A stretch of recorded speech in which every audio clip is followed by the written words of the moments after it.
Charles, let's start with you. You've been doing this a while, but you got an assistant and your son, Casey. Well, Cool. I've been coaching youth and kids for a long, probably 24, 25 years. Yep. We started with the 7-on-7 a couple of years ago with a good friend of mine out of Atlanta, we turned hustling 4 or 5. But I remember coming in this tournament a couple of years ago, John, and I was having trouble really getting the kids to understand the system. And I called Casey on the phone, and at the time he was at the University of Texas. I said, man, I need an offense.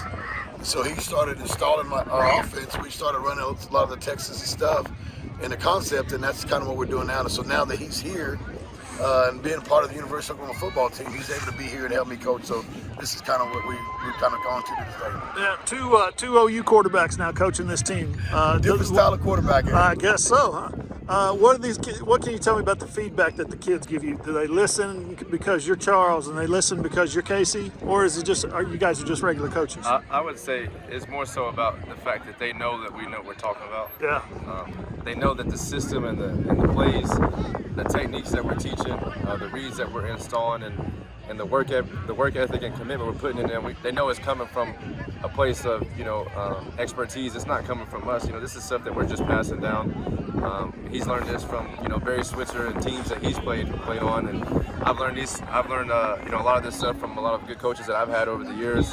And quite honestly, from every place that I've been, every team I've been on, I've learned different things that I could pass down and pass on, and I've learned a lot from him as well. So just being able to pass on what it looks like to make the right reads and to do the right thing and to be on time and to execute on the field and off the field. And so we're just trying to pass along things that we were taught early on playing football, and now that we're coaches, I think it's good for us to install that in these kids. Yeah, Casey, your plate is pretty full being a college quarterback who's rehabbing a knee right now.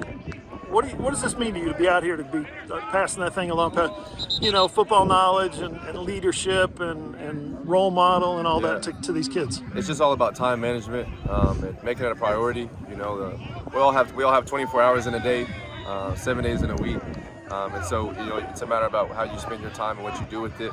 I love football. I love the game and what it's done for me. And like I said, I always want to give back. So if I can take a couple days a week or a few hours, on a Monday or Tuesday or Thursday night, and I have the free time to do it, then I'll definitely put it back into these kids and try to have an impact on them as much as I can. But just having long work days from my own practices and team meetings and my own workouts and stuff like that and treatment, and just being able to, like I said, sometimes during the week I can't make it to all the meetings until my dad will take over. But on the weekends, for the most part, I've been blessed and fortunate enough to have a few days off over the weekends, and so I spend my weekends helping out the kids. Charles, what does it mean to you to have him out here with you for these moments? It's always, you got to look at things, and God does things for a reason. God has the timing of place and things. And Casey, obviously, the injuries are unfortunate, but this moment, these opportunities that we're sharing together as father and son is a blessing. That's how we view it. John, we look at it. Casey's learned it. I was trying to instill in him through his young age of what it's like to be going up to these levels. He's experiencing it. So that's what we're doing. It's really not about the 7-on-7. It's about the process. Yeah. So we do have meetings. We do have things that we have as a standard to get them to understand it.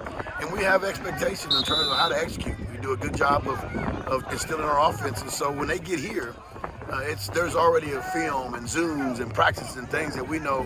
Hey, here's the spacing, here's the footwork, here's the eyes, here's the things, because that's what it's going to take to get to the next level. Whether it's on the high school, some on to the college, and then if some will have the opportunity to go even above that. It's about being committed to that process. You guys are amazing. I appreciate your time. Appreciate you doing this interview. All right, thanks, John. Thanks.